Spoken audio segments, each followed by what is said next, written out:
napadami ang mga aabangan sa action-packed series ng mga Batang Riles. Dagdag sa cast ang isang komedyante at isang young actress na tinutokso pa sa isa sa mga Riles boys. Makichika kay Lars Santiago. Nagyan siya ng tracker yung aso niya. May pag-asa pa tayong maligtas sila.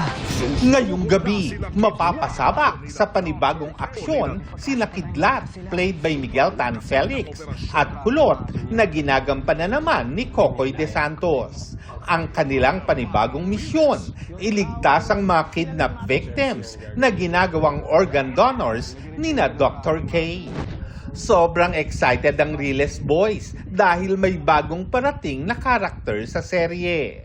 Ang dapat abangan, resback ba o kalaban din ang role ni Paulo Contis. Pero hindi namin alam kung masama ba talaga siya o magpapanggap na masama lang, di ba? Ang isang Paulo Contis. Malay natin, nakakatawa siya. Hindi natin Hindi natin alam. O kaya, dahil magaling din sa drama si Kuya Pao, baka drama rin yung ibigay sa kanya. First time ko makatrabaho si Sir Paulo Contis. So, gusto kong abangan ko yung paano siya umeksena kasi super na starstruck po ako nung nakita ko siya sa Bubble Gang dati. Hindi lang si Paulo ang papasok sa mga Batang Riles dahil makakasama rin nila ang isang sikat at magandang young actress. Dito nga raw inulan ng tukso si Rahil mula sa kanyang mga kasama.